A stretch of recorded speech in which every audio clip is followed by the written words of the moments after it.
생명보다 귀한 사명이라는 제목으로 말씀을 좀 나누려고 하는데요. 좀 너무 제목이 과격하죠. 생명만큼 뭐 이렇게 귀중한 이렇게 하거나 그냥 귀한 사명 그러면 좋겠는데 생명보다 귀한 사명 그러니까 말씀을 듣는 중에 또 부담이 될 수도 있고 말씀을 준비하는 저도 계속 너는 진짜 생명보다 사명이 귀하냐 이 반문을 얼마나 많이 했는지 모르겠어요. 아무튼 우리가 이 말씀 속에서 주시는 은혜를 우리가 나누기를 원합니다. 우리 사도행전 20장 24절 말씀 우리 같이 한 목소리로 읽겠습니다. 시작. 내가 달려갈 길과 주 예수께 받은 사명 곧 하나님의 은혜의 복음을 증언하는 일을 마치려 하면은 나의 생명조차 조금도 귀한 것으로 여기지 아니하노라. 아멘. 여러분 잘 아시는 것처럼 이 고백은요 사도 바울의 고백입니다. 그러니까 좀 한숨 놓으셨죠? 사도 바울 정도 되니까 이런 고백할 수 있지. 우리는 뭐 아직 그런 수준이 아니다, 그런 상황이 아니다 이렇게 생각하실 수 있어요. 그런데 이 말을 고백했던 그 상황이 사도 바울에게 어떤 상황이냐면요 23절 말씀에 이렇게 기록되어 있어요. 오직 성령이 각 성에서 내게 증언하여 결박과 환난이 나를 기다린다 하시나 그랬어요. 지금 이때가 어느 때냐면 사도 바울이 3차 전도 여행을 마치고 이제 다시 그 3차 전도 여행을 마무리하기 위해서 예루살렘으로 돌아가려고 하는 상황이에요.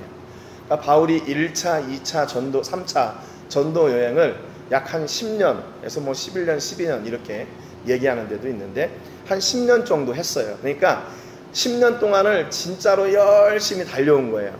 그리고 그동안에 얼마나 매를 많이 맞고 뭐 강도를 만나고 죽음의 위협이 있고 이 고생한 것으로 얘기하자면 또 어디 가서 꿀리지 않을 정도로 수많은 고생을 했습니다. 그리고 그 여행을 이제 마무리하는 단계인데 그러면 대부분 어떻게 해요?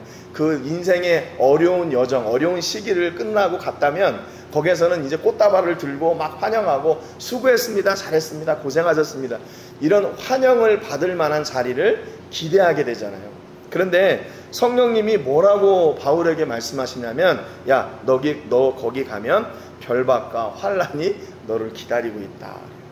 왜냐하면 예루살렘에 유대인들의 그 수장들이 다 모여 있어요. 왜 유대인들이 이렇게 바울을 잡으려고 했냐면 바울이 전하는 복음이요 거슬렸어요.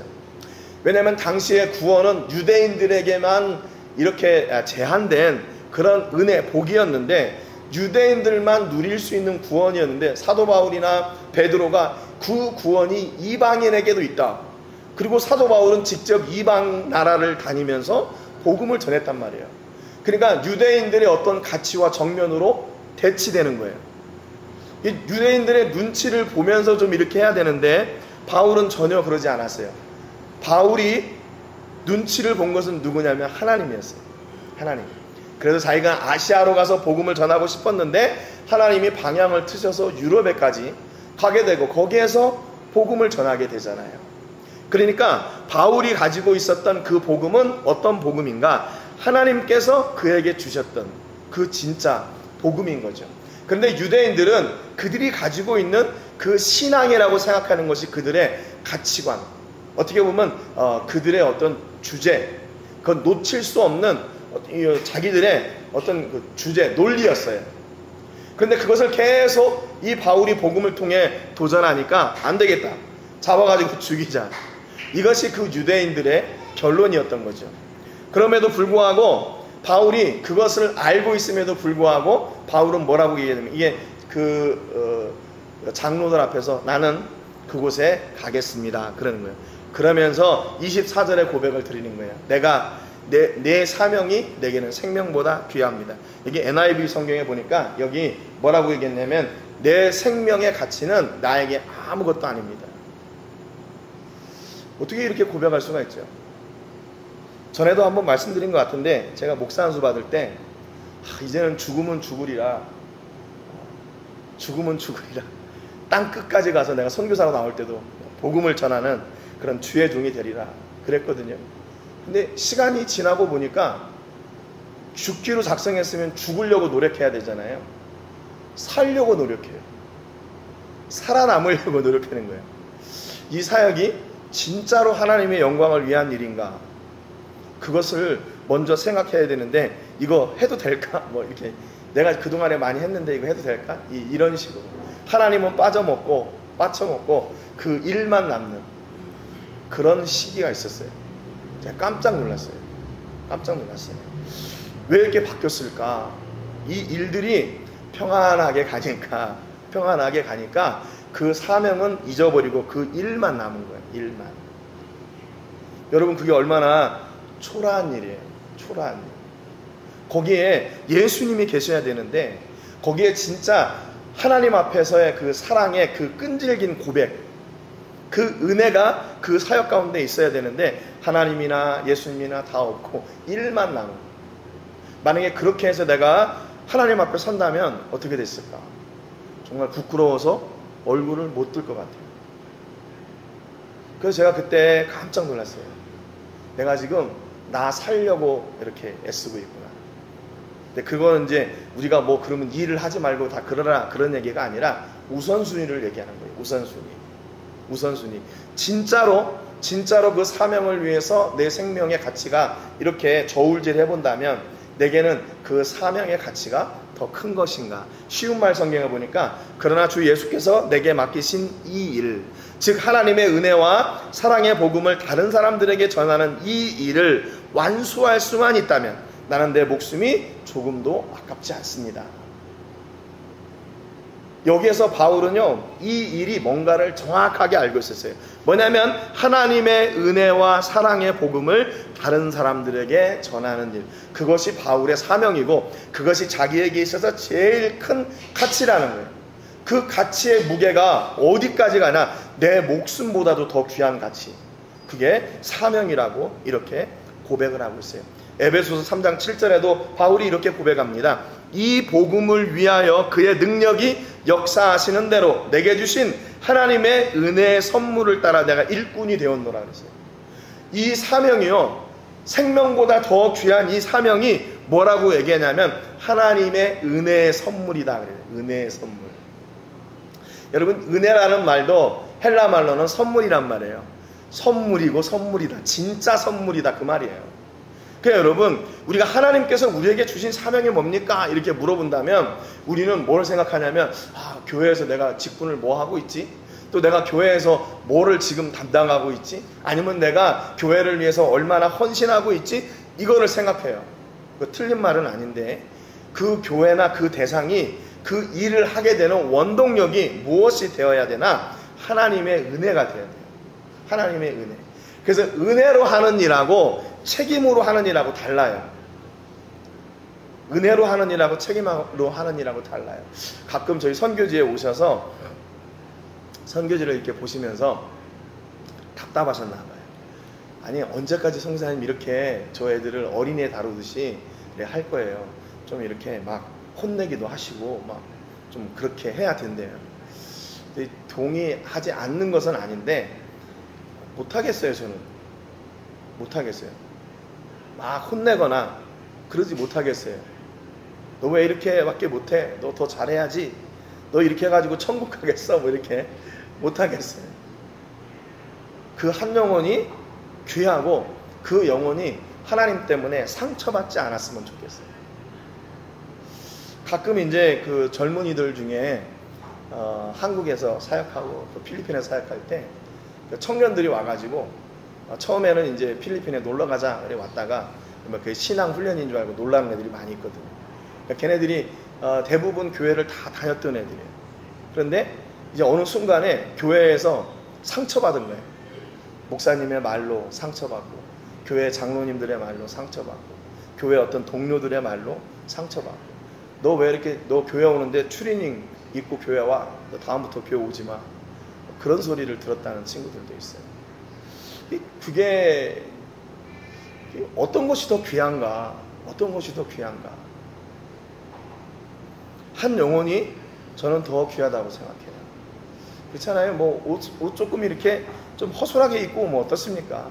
그 사람이 하나님 앞에 와서 그가 예수님을 인격적으로 만났을 때 그가 변하게 된다면 그 은혜가 더 큰 가치가 있는 거죠. 여러분, 그러니까 이 복음을 은혜로 감당하는 사람하고 그냥 이렇게 조직적으로 아니면 계획적으로 이렇게 감당하는 사람하고는 달라요. 그래서 그분들은 그렇게 얘기할 수 있어요. 왜냐하면 그분들은 한 번 왔다 가는 분들이니까 답답한 면도 보이고, 아유 저렇게 하면 안 되는데, 이제 그런 게 보이니까 그렇게 얘기할 수 있죠. 사랑의 마음으로. 근데 여기에서 실제로 그 일을 하고 있는 저에게, 또 우리 아내에게는 이게 안 돼요. 안 돼요. 그렇게 못하겠어요. 그들이 여기까지 온 여정을 알고 있기 때문에 그들에게 함부로 얘기할 수 없어요. 물론 말이 안 되는 것도 있겠지만. 여러분 어떻게 생각하세요? 여러분 주변에 혹시 여러분이 하는 일들 가운데 사랑의 일이 아니라 다른 의미로, 다른 가치를 가지고 혹시 일하는 게 있습니까? 바울은요, 이 복음을 위해서 이렇게 얘기해요. 복음을 위해서. 여러분, 사업도 복음을 위해서 하시기를 주님의 이름으로 축복합니다. 사업을 복음을 위해서 하라 그러니까 무슨, 그러면 뭐 다 말씀 막 이렇게 붙여놓고 다 막 전도하고 뭐 이래야 되나? 그게 아니에요. 우리의 마음이 중요한 거예요. 그의 능력이 역사하시는 대로. 그래서 능력이 역사하시는 대로. 여러분, 그러니까 하나님께서 우리에게 사명을 주실 때요, 누구보다 우리를 잘 아시는 분이 그분이에요.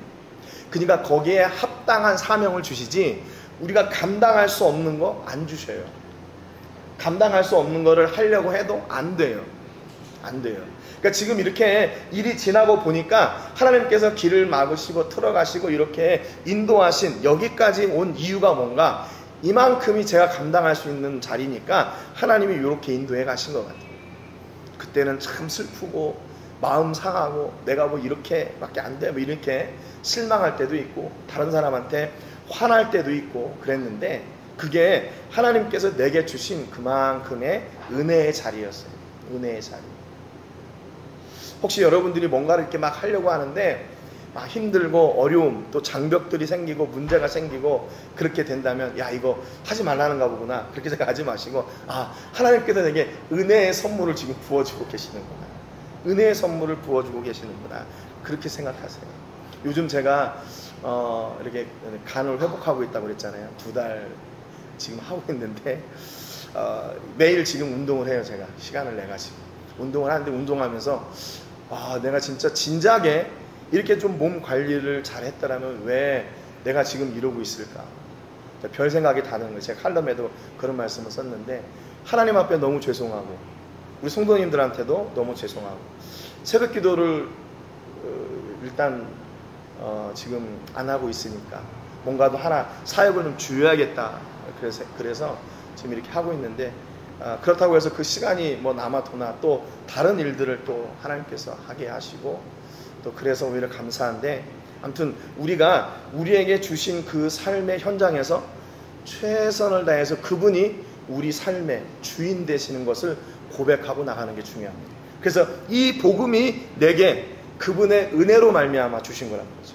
이거 내가 잘해가지고 내가 다 준비돼가지고 한 게 아니라 그분의 은혜로 말미암아 이거를 감당한 일꾼이 되었다.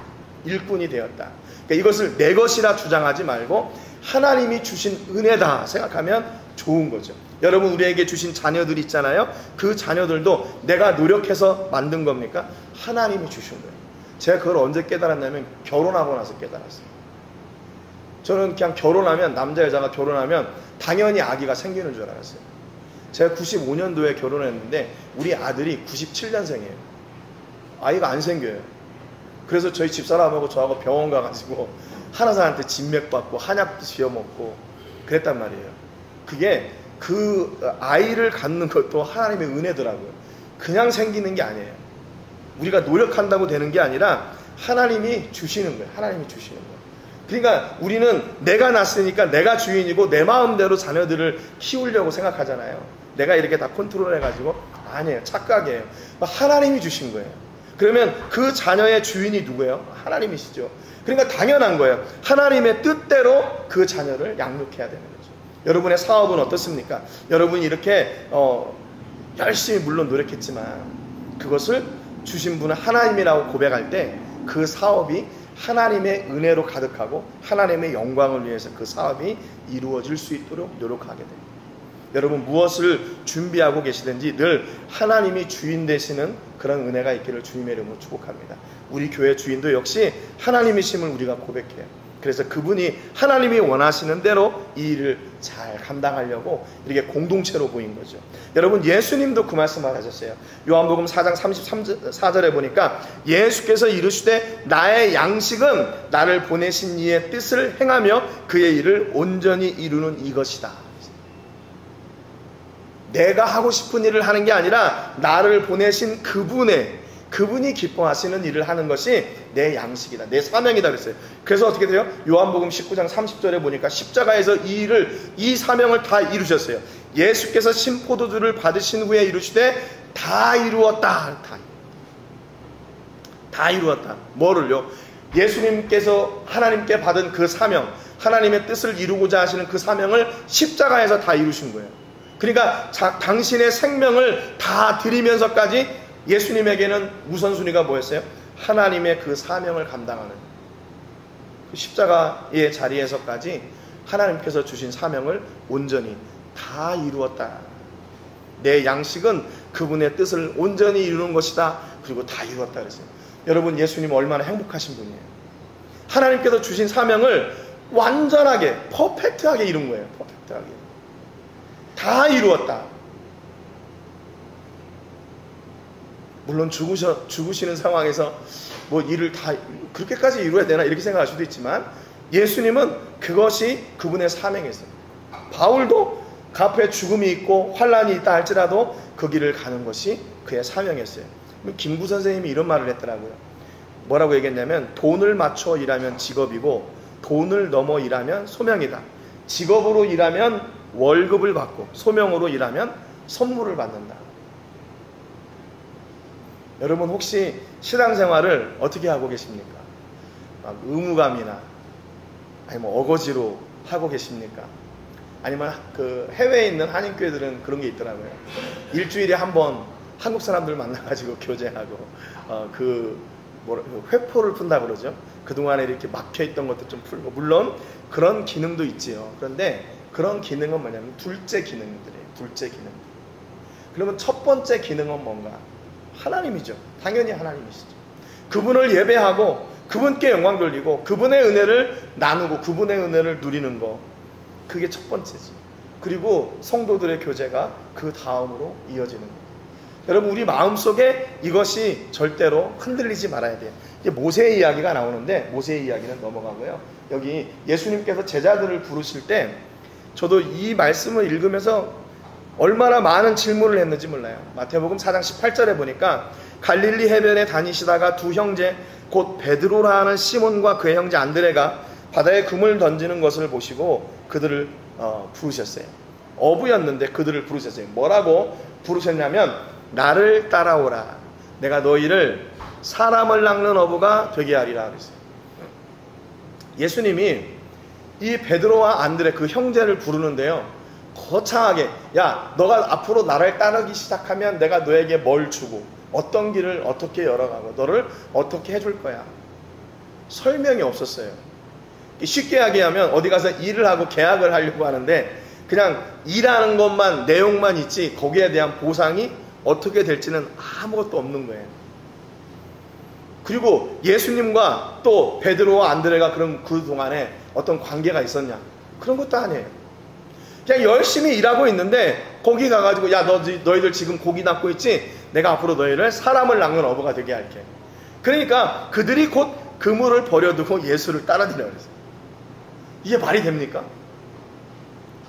마태복음 4장 21절에는요 거기서 더 나가 보니까 야고보와 요한, 이분들도 형제들이에요. 형제들. 거기서 더 가시다가 다른 두 형제 곧 세베대의 아들 야고보와 그의 형제 요한이 그의 아버지 세베대와 함께 배에서 금을 깁는 것을 보시고 부르시니 그들이 곧 배와 아버지를 버려두고 예수를 따라다녔어요. 여기는 지금 가족이 함께 일하고 있는데 거기에서 야 너희들 나를 따라와. 그냥 심플해요. 아주 간단해요. 나 따라와. 그랬더니 여기들도 그들이 곧 바로 배와 아버지를 버려두고 예수를 따르니라 그랬어요. 자기가 지금 살고 있는 삶의 터전, 그 현장을 그냥 다 포기한 거예요. 왜 그랬을까요? 마태복음 9장에 보면 예수께서 그곳을 떠나 지나가시다가 마테라 하는 사람이 세관에 앉아있는 것을 보시고 이르시되 나를 따르라 하시니 일어나 따르니라 했어요. 마태도 야 그가 지금 세리일이니까 지금 세무서에 일하고 있는데 꼭 직장도 튼튼하고 돈도 많이 벌고 뭐가 문제가 있어요. 그런데 나를 따라라. 그러니까 마태도 벌떡 일어나서 따라가요. 나중에 천국에 유튜브가 있는지 모르겠는데 여러분 중에 그거 한번 해보세요. 이분들 따라다니면서 그때 왜 예수님 따라갔습니까? 이거 한번 물어보셔요. 만약에 여러분 같으면 따라가실 수 있겠나? 근데 왜 따라갔을까요? 그 따라가는 의미는 내가 지금 하고 있는 이 일보다 그 일이 더 가치 있는 일일 것 같으니까 따라가는 거 아니에요? 내가 지금 이 일을 버리고 선택하는 그 다른 일은 내가 지금 하고 있는 일보다 더 가치 있는 일이고 더 귀한 일이어야 되지요. 당연히 애기들이 손에 뭔가를 쥐고 있는데 아빠가 야 이거 아빠 줘 안 줘요.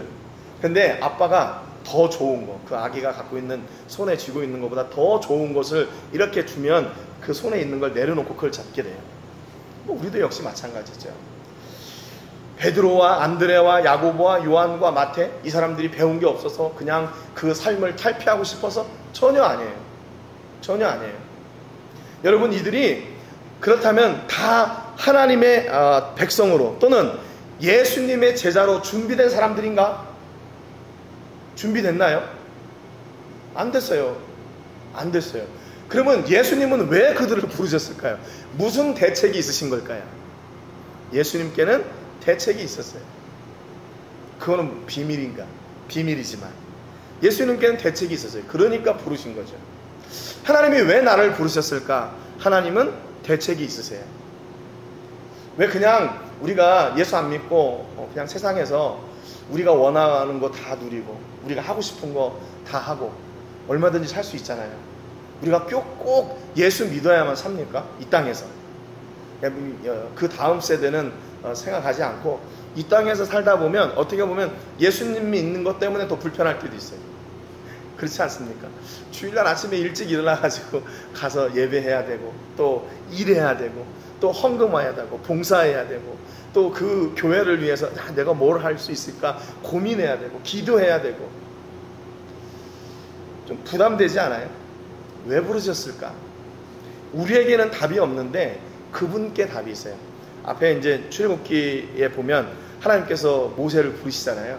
내가 너를 통해서 이스라엘 백성들을 내가 보내올 거야. 다 불러올 거야. 그러니까 네가 바로 앞에 나가서 내 백성을 달라고 얘기해. 그러니까 모세가요 깜짝 놀라요. 제가 어떻게 그렇게 해요? 그 사람들이 나를 안 믿어주면요. 또 이스라엘 백성들이 내가 하나님 만나서 이렇게 얘기했다고, 하나님이 내게 사명 주셨다고 한 거 안 믿으면 어떻게 해요? 그러니까 하나님이 뭐라고 하면 야, 네 손에 있는 게 뭐야? 지팡이입니다. 던져봐. 뱀이 돼. 그리고 너 손을 넣어봐. 납병에 걸렸다가 또 손 넣으니까 나아요. 하나님이 계속해서 막 이렇게 증거를 보여주셔요. 그리고 하나님 제가요 말을 잘못해요. 모세가 나를 말을 못하는데 바로 앞에 가서 어떻게 얘기합니까? 그러니까 또 하나님이 야 내가 네 형 아론을 낳자. 그로 하여금 말하게. 하나님은 모두 다 솔루션이 있어요. 답이 있어요. 그래서 부르신 거예요. 그가 준비 안 돼 있든지 준비가 되어 있든지 그건 하나님께 상관이 없어요. 우리는 교회 안에서 하나님 내가 조금 더 이렇게 뭐 한 다음에 할 수 있어요. 아니에요. 착각이에요. 그건 누가 주는 마음이냐면 사탄이 주는 마음입니다. 사탄이 주는 마음이에요. 야 하나님 일 해야지. 해도 돼. 근데 지금은 아니야. 조금 나중에 해. 계속 우리 교회 속삭여요. 계속 우리 교회 속삭여요. 뭐 할 수 있어요 그러면 우리가? 지금 여기 예수님의 부르심을 따라 순종하여 따라 나갔던 제자들처럼 그냥 자기가 했던 그 일 그대로 예수님을 따라가면 돼요. 그러면 예수님께서 그를 계속 다듬어 가셔요. 여러분 예수님의 제자들이 3년 동안 예수님과 동행했잖아요. 그러면서 배웠는데 완벽해졌나요? 아니요. 그래도 부족했어요. 예수님이 십자가 지실 때 다 도망갔어요. 언제 그들이 온전해졌나? 예수님의 부활과 승천을 경험하고 나서 성령이 그들에게 임하고 나니까 그들이 가지고 있었던 모든 가치관이 다 깨지고 예수님이 전에 가르쳐 주셨던 것까지 다 기억이 나고 이제 하나님께서 그동안에 예수님과 함께 내가 배워나가는 이 일이 하나님의 일을 위한 일이구나 라는 것을 깨닫게 됩니다. 여러분, 교회는 그렇기 때문에 얼마나 일을 잘하냐 그게 중요한 게 아니라 얼마나 진심을 담아 그 일을 하느냐 그게 중요한 거예요. 여러분, 저희가 예배 때마다 세계를 품은 기도 하잖아요. 아마 이 가운데는 아는 분들도 있고, 기도하시는 그 대상들이 아는 단체도 있고, 아니면 모르는 분도 있을 거예요. 우리가 다 만나보고 기도한 거 아니니까. 그런데 왜 우리가 이렇게 이 단체와 교회와 선교사님들과 현지 목사님들을 위해 기도하나? 이 하나님이 기뻐하시는 일이니까 우리도 거기에 마음을 같이 담아 그 일을 하고 싶은 거죠. 지난번에도 말씀드렸지만 우리가 하나님의 일은 먼저 무엇이 가냐면 마음이 가요. 마음이. 그리고 마음이 가면 무엇이 가냐면 기도가 가요. 마음이 가면 기도가 가. 그리고 그 다음에 물질이 가요. 그리고 우리 삶이 가요. 그러면 뭐 1단계, 2단계, 3단계, 4단계 그러면 1단계는 안 좋은 거고 4단계가 좋은 거야. 그런 얘기는 아니에요. 그건데 그것을 다 하나님이 받으세요. 다 받으세요. 어떤 사람은 이렇게 아무것도 모르는 가운데 이렇게 따라가는 사람이 있는가 하면 바울은 어땠어요? 바울은 예수님이 부르신 뒤에 그가 완전히 변화된 삶을 사는 거예요. 그러니까 지금 내 생명보다도 내 생명조차 귀한 것으로 난 여기지 않는다. 그렇게 고백하는 사람이 됐잖아요. 그리고 그 고백이 변하지 않았어요. 여러분, 우리의 헌신과 우리의 삶을 하나님이 다 알고 계세요. 마태복음 25장 34절에 보니까 그때 임금이 그 오른쪽에 있는 자들에게 이렇게 말씀하세요. 내 아버지께 복받을 자들이여, 나와 창세로부터 너희를 위하여 예비된 나라를 상속받으라. 하나님의 백성이 받는, 상속받는 그 나라, 그 땅이 있어요. 여러분, 근데 그것은 이 땅 가운데 속한 게 아니라 하늘에 속한 겁니다. 그래서 이 사람들이 내가 대체 뭔가 그랬더니 이렇게 말씀하세요. 내가 줄일 때, 목마를 때, 나그네 되었을 때, 헐벗었을 때, 병들었을 때, 옥에 갇혔을 때 너희들이 나와 함께 했잖아. 아니, 우리가 그런 적이 없는데요? 우리 그런 적이 없는데요? 그렇게 얘기해요. 그랬더니 다시 얘기합니다. 내가 진실로 너희에게 이르노니 너희가 여기 내 형제 중에 지극히 작은 자 하나에게 한 것이 곧 내게 한 것이다. 작은 자 하나에게, 이게 내가 어떤 작은 일 또는 작은 사람, 소외당한 사람, 뭐 이렇게 도움이 필요한 사람, 그냥 아무런 생각 없이 도와줬어요. 근데 그걸 누가 알고 계세요? 하나님이 알고 계신다. 하나님이. 그러니까 여러분, 우리가 앞서도 말씀드렸지만 교회의 일은, 하나님의 일은 크고 뭐 우리가 생각할 때 이렇게 위대한 거, 그것들이 큰 것인가? 아니에요. 하나님이 기뻐하시는 그 일, 그게 큰 일이에요. 그러니까 작은 자, 지극히 작은 자 하나가 굶주리고 목마르고 나그네 됐고 의지할 곳 없고 입을 것이 없고 고난당했을 때 함께하는 그것을 하나님이 다 기억하고 계신다는 거예요. 그래서 그걸 몰라요? 그걸로 상급을 주셔요. 상급을 주셔요. 여러분, 분명한 것은 뭐냐면 그리스도인은 가만히 있으면 안 돼요. 그리스도인은 뭔가를 해야 돼요. 뭔가를 해야 돼요. 뭔가를 해야 되는데 그게 무엇인가? 그게 뭔가? 그게 바로 하나님의 영광을 위해 하는 거예요. 히브리서 6장 10절에 보니까 하나님은 불의하지 아니하사 너희 행위와 그의 이름을 위하여 나타낸 사랑으로 이미 성도를 섬긴 것과 이제도 섬기고 있는 것을 잊어버리지 아니하시느니라. 여러분, 성도의 귀한 교제를 나누는 거 하나님의 뜻을 이루는 겁니다. 작은 것으로 섬기는 거 하나님의 뜻을 이루는 거예요. 여러분, 그러니까 내가 뭐 어떻게 섬겨? 그런데 그 작은 거, 커피 한 잔 사드리는 거, 또 뭐 옷에 뭐가 이렇게 묻었는데 이렇게 하나 띄워드리고, 또 어려움이 있다는데 그 어려움을 가지고 함께 기도하는 거, 이게 뭐예요? 하나님의 사랑으로 성도를 섬긴 거예요. 하나님의 사랑. 얼마나 쉬워요.